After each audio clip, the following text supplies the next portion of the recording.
Hello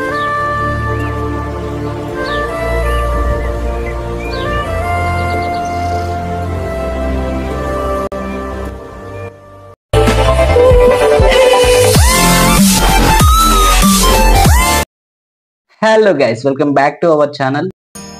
so friends, మనం present వచ్చేసి ఇక్కడ కాకినాడలో సర్పవరం జంక్షన్ దగ్గర ఉన్నాం. సో ఇక్కడ సర్పవరం జంక్షన్ ఉండాలి మనకైతే auto sharing autos taxis available గా ఉంటాయంట. సో ఇక్కడ నుంచి మేమంతా కూడా మా టీం అంతా కూడా ఇప్పుడు ప్రజెంట్ వెళ్ళబోతున్నాం ఫ్రెండ్స్. వెళ్ళబోతుంది ఎంతో చరిత్ర కలిగిన ప్రాముఖ్యత కలిగిన మహాశక్తివంతమైన దేవస్థానం ఫ్రెండ్స్. సో ఆ దేవస్థానాన్ని దర్శించుకోవడానికి మేము అందరం కలిసి వెళ్తున్నాం. సో ఆ దేవస్థానం పేరు మీరు వినే ఉంటారో, అన్నవరం. సో అన్నవరం చాలా ఆనందంగా అనిపిస్తుంది అక్కడికి వెళ్ళబోతున్నామని, ఎందుకంటే ఇన్నేళ్ల తర్వాత ఆ భగవంతుడు ఆజ్ఞ ఉంది మాకందరికి అక్కడికి రావాలని.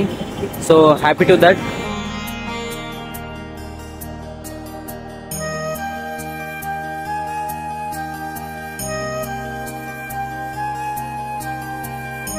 ప్రస్తుతం మేము అన్నవరం రీచ్ అయిపోయాం. ఇక్కడ నుండి గుట్టపైకి వెళ్ళడానికి మెట్ల మార్గం అయితే ఉంటుంది. మనం వెహికల్స్ ద్వారా గుట్టపైకి వెళ్ళాలంటే ఈ దారి గుండానే వెళ్లాల్సి ఉంటుంది. పర్సనల్ వెహికల్స్ లో కూడా వెళ్ళొచ్చు. లేదు అంటే గనక ఇక్కడ గుట్టపైకి తీసుకెళ్ళడానికి ఈ విధమైన ప్రత్యేకమైన బస్సెస్ ఉంటాయి.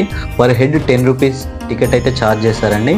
ఇక్కడంతా కూడా చూడచక్కని వాతావరణం ఉంది ఫ్రెండ్స్, చాలా బాగుంది. ఎంతో మంది దేవతామూర్తులు ఆ విధంగా కనిపిస్తున్నారు.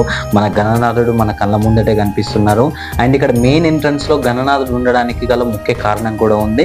నేను ముందు మీకు తెలియజేస్తాను. సో ఫ్రెండ్స్, ఇక్కడ మనం గుడిపైకి వెళ్ళేటప్పుడు మనకి ఇక్కడ ఇద్దరు ఫ్రెండ్స్ అయ్యారు, కలిసారు. సో మీ పేరు? Rajesh, Yashwant. Nice to meet you ఇద్దరు కూడా. ఓకే, చాలా ఆనందంగా ఉండండి. ఇద్దరైతే కొత్త మిత్రులు అయితే మనకి ఇక్కడ కలిసారు దేవస్థానం దగ్గర. చాలా సంతోషంగా ఉంది. చెప్పు. అంతే, మొత్తానికి అన్నవరం చేరుకున్నాం. Okay, very nice. సో ఇప్పుడు బస్సు మార్గంగా ఎక్స్పీరియన్స్ చేస్తున్నాను బస్సుని. సో యాక్చువల్లీ స్టెప్స్ పై నుంచి వెళ్ళాల్సింది. అన్నవరంలోని ఈ దేవస్థానాన్ని శ్రీ వీర వెంకట సత్యనారాయణ స్వామి దేవస్థానంగా చెప్పుకుంటారండి. ఈ యొక్క దేవస్థానం వచ్చేసి కాకినాడ జిల్లా అన్నవరం రత్నగిరి కొండపై ఉన్న వైష్ణవ దేవాలయం ఇది. రోడ్ మార్గం వచ్చేసి కోల్కతా చెన్నై జాతీయ రహదారిపై తుని నగరానికి 18 km, కాకినాడ నుండి 45 km, రాజమహేంద్రవరం నుండి 80 km, అలాగే విశాఖపట్నం నుండి 120 km గాను ఉంటుంది.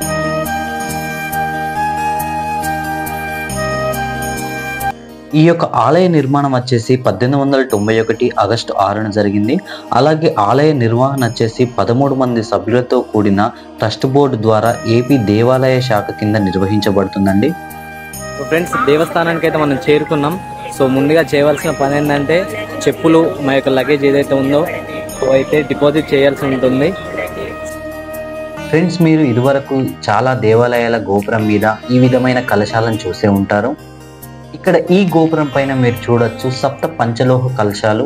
ఇక్కడ సప్త అంటే 7, పంచ అంటే 5, లోహాలు అంటే మెటల్స్ అండి. అవి బంగారం, వెండి, రాగి, ఇత్తడి, ఇనుము ఇలాంటి మెటల్స్. సో ఇలా ఉండడానికి గల కారణం ఏంటంటే రాత్రిపూట చంద్రుడి నుండి వచ్చే ఎలక్ట్రోమాగ్నెటిక్ వేవ్స్ ని ఇవి అబ్జర్వ్ చేసుకుంటాయి. మన బాడీ కూడా ఒక గుడ్ ఎలక్ట్రికల్ కండక్టర్ కాబట్టి ఎప్పుడైతే మనం గుడి లోపలికి ప్రవేశిస్తామో ఆ యొక్క ఎలక్ట్రోమాగ్నెటిక్ వేవ్స్ అనేవి మన బాడీ గుండా భూమిలోకి అనేటివి ప్రవహిస్తాయండి. అందుకోసం అనేసి ఎప్పుడైతే మనం గుడిలోకి వెళ్తామో ఒక సపరేట్ ఎనర్జీ లెవెల్స్ ఉంటాయి, ఒక పాజిటివ్ థింకింగ్లో ఉంటాం.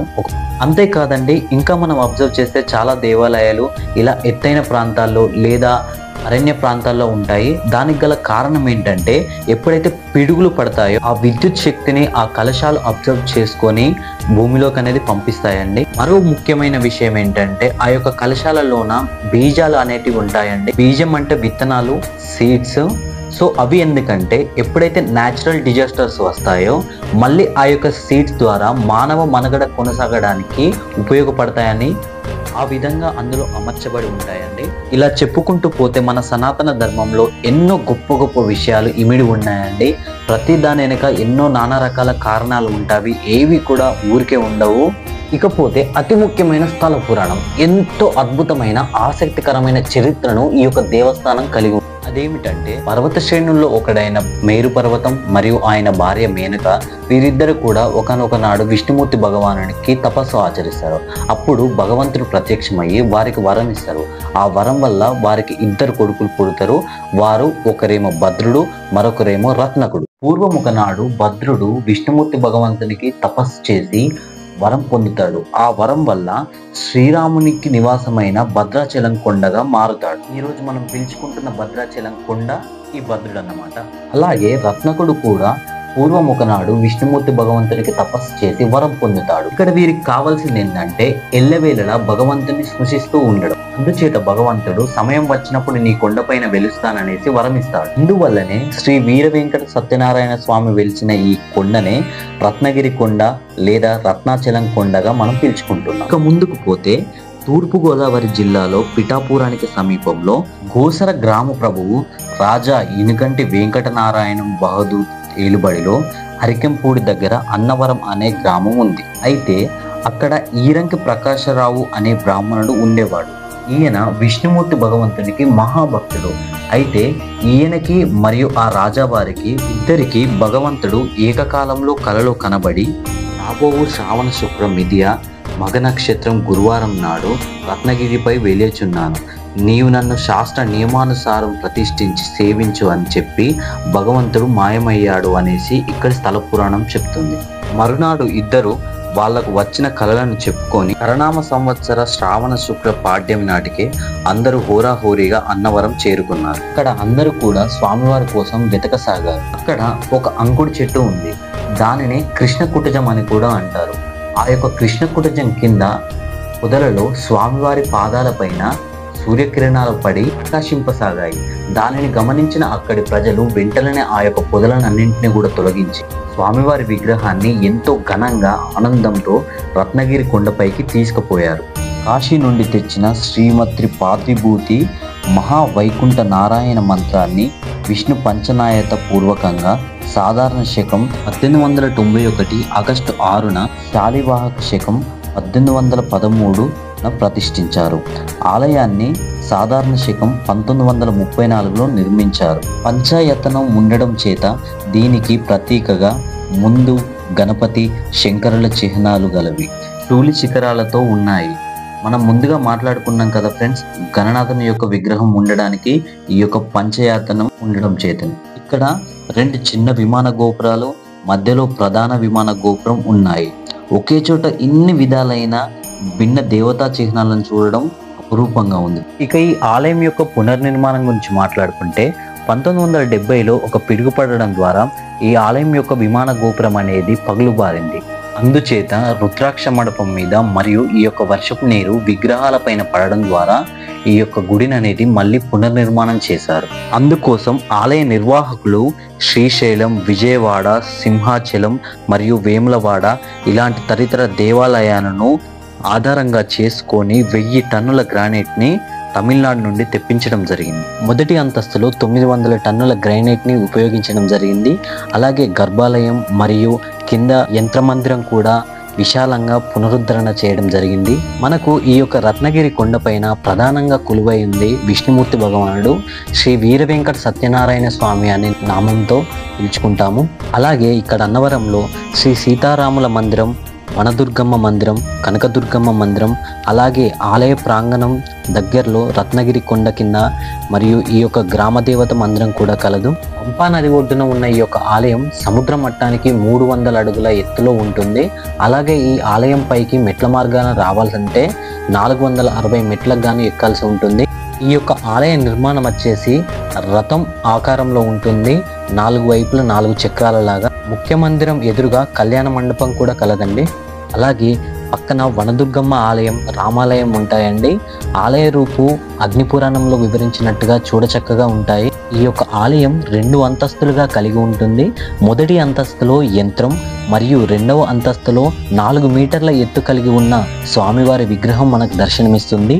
కింద గర్భాలయంలో విష్ణుమూర్తి ఉన్న భాగాన్ని అర్చిస్తారు. మధ్య భాగంలో ఉన్న దానిని శివునిగా పూజిస్తారు. మూల విరాటు అంతా కూడా ఏకశిలగా ఉంటుంది. అలాగే త్రిమూర్తులుగా పూజించబడడం ఇక్కడ ఎంతో విశేషం. త్రిపాది విభూత నారాయణ ఉపనిషత్తుల్లో వర్ణించబడిన యంత్రం ఇక్కడ ఉంటుంది. ఇక దర్శనం వేళల గురించి మాట్లాడుకుంటే ఉదయం 6 గంటల నుండి రాత్రి 9 గంటల వరకు సర్వదర్శనాలు ఉంటాయి. ఉచిత దర్శనం కలదు. అలాగే స్వామివారి మహా నివేదన కోసం మధ్యాహ్నం 12 గంటల 30 నిమిషాల నుండి ఒక 30 నిమిషాల పాటు విరామం కలదు. ఆ తరువాత ప్రతివి కూడా యథావిధిగా కొనసాగుతాయి. ఇక ప్రత్యేక పూజల గురించి మాట్లాడుకుంటే ఉదయం 6 గంటల నుండి సాయంత్రం 6 గంటల వరకు శ్రీ సత్యనారాయణ స్వామి వ్రతాలు ఉంటాయి.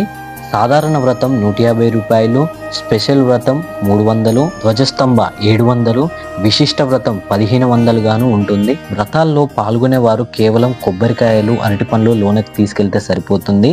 మిగతావి ప్రసాదం, స్వామివారి రూపు, తమలపాకులు, కుంకుమ, పసుపు ఇవన్నీ కూడా దేవస్థానం సమకూరుస్తుందండి. ఇక్కడ గోశాల ఉండడం మరింత విశేషకరమైనది. మనం దర్శనం పూర్తి చేసుకొని మెట్ల మార్గంలో కిందికి రాగానే మన ఎడమ సైడ్ లో గోశాల ఉంటుందండి. ఇక్కడ మనం గోపూజ చేసుకోవడానికి, గోసేవ చేసుకోవడానికి మంచి అవకాశం ఉందండి. అలాగే అక్కడ కాస్త ముందుకెళ్తే కౌంటర్లో కొంత రుసుము చెల్లిస్తే గోవులకు దాన కూడా లభిస్తుంది. మనకు తోచినంతగా, మనతో అయినంతగా గోవులకి మనం ఆహారాన్ని అందించి గోసేవలో పాల్గొనవచ్చు. చాలా అద్భుతంగా ఉంటుంది. ప్రదేశం అంతా కూడా చాలా అద్భుతంగా నిర్మించారు. మధ్యలో కృష్ణుని రూపు, ఆ చుట్టూరు అంతా కూడా గోవులు ఉంటాయి. చాలా అద్భుతం. అలాగే ఇక్కడ నుండి చూస్తే పంబా నది చాలా చక్కగా కనబడుతుంది. సో ఈ వ్యూ అంతా కూడా చాలా అద్భుతంగా ఉంటుంది. తప్పకుండా విజిట్ చేయండి మీరు వెళ్ళినప్పుడు. ఇది వచ్చేసి అన్నవరం స్వామివారి ప్రసాదం. ఇలా మోదుగాకులలో ఇస్తారు. చాలా అద్భుతంగా ఉంటుంది టేస్ట్ కూడా. మా అందరికీ కూడా స్వామివారి దర్శనం చాలా చక్కగా జరిగింది. ఎంతో ఆనందమైన విషయం. మీరు కూడా తప్పకుండా మీ యొక్క కుటుంబ సభ్యులతోటి, బంధుమిత్రులతోటి వెళ్ళండి ఈ యొక్క దేవస్థానానికి. చాలా అద్భుతంగా ఉంటుంది. తప్పకుండా మీరు ఈ దేవాలయ చరిత్ర గురించి కొత్తగా తెలుసుకున్నారు కదా, మరి ఇంకెందుకు ఆలస్యం, మీ యొక్క బంధుమిత్రులతో కూడా తప్పకుండా పంచుకోండి ఈ పూర్తి వివరాలని. తప్పకుండా మీరు కూడా ప్లాన్ చేసుకొని వెళ్ళిరండి. అండ్ మన వీడియో నచ్చితే ప్లీజ్ లైక్, షేర్ అండ్ ఇలాంటి మంచి మంచి ఇన్ఫర్మేషన్ కోసం తప్పకుండా సబ్స్క్రైబ్ చేసుకోండి ఛానల్ని. Thank you so much everyone.